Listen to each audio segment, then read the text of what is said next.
2019년 9월 4일 안동의 한 중학교 과학실.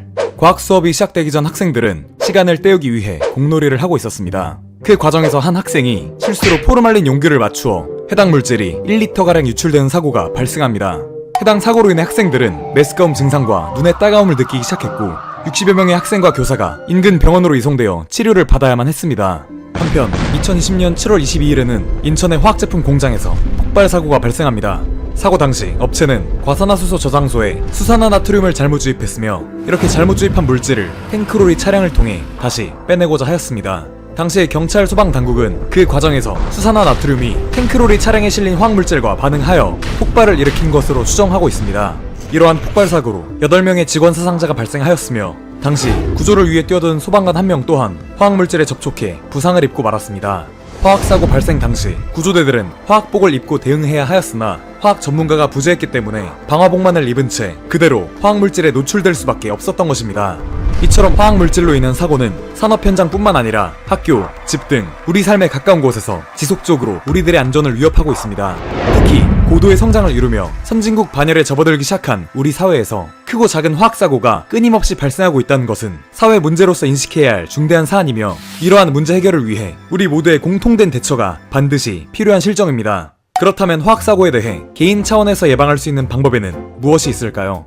환경부에서는 초록누리 사이트를 통해 우리들이 생활화학 제품을 구매할 때 어떤 제품이 안전한지 확인할 수 있도록 각 제품들을 안전도에 따라 분류한 정보를 제공하고 있습니다.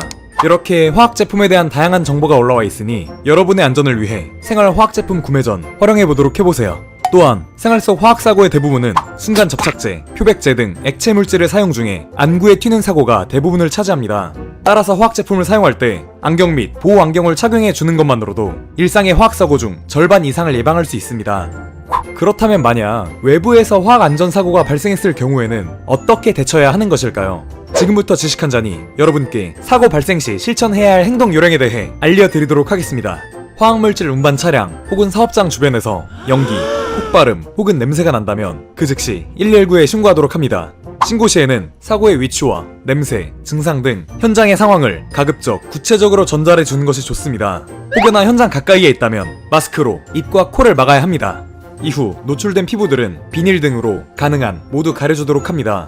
화학사고 현장은 절대 구경하지 않고 피해를 줄이기 위해 최대한 멀리 도망가야 합니다. 그리고 장소를 벗어날 때는 바람이 불어오는 방향으로 대피하셔야 합니다. 그러나 만약 바람이 사고 현장 쪽으로 불어오고 있다면 직각으로 도망치도록 합시다. 또한 사고 지역에서는 맨손으로 물체들을 만지지 않으며 절대 식수나 음식물을 먹지 않도록 해야 합니다.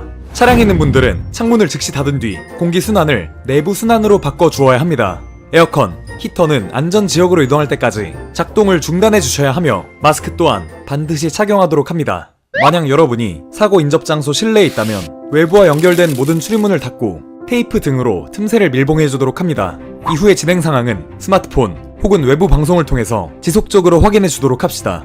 현장의 상황이 악화될 경우 안내에 따라 지정된 대피 장소로 이동해야 할 수도 있기 때문입니다. 화학안전사고는 우리 삶 언제 어느 곳에서든 발생할 수 있습니다.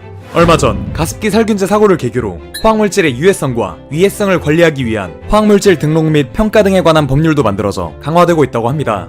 국민의 인명피해를 예방하기 위해서는 가장 우선적으로 정부와 기업의 엄격한 안전제도 그리고 철저한 관리 감독이 이루어져야 하며 그럼에도 예기치 못한 사고가 발생했을 시에는 앞서 설명드린 것과 같이 개인 차원의 신속한 대처가 실천되어야 할 것입니다.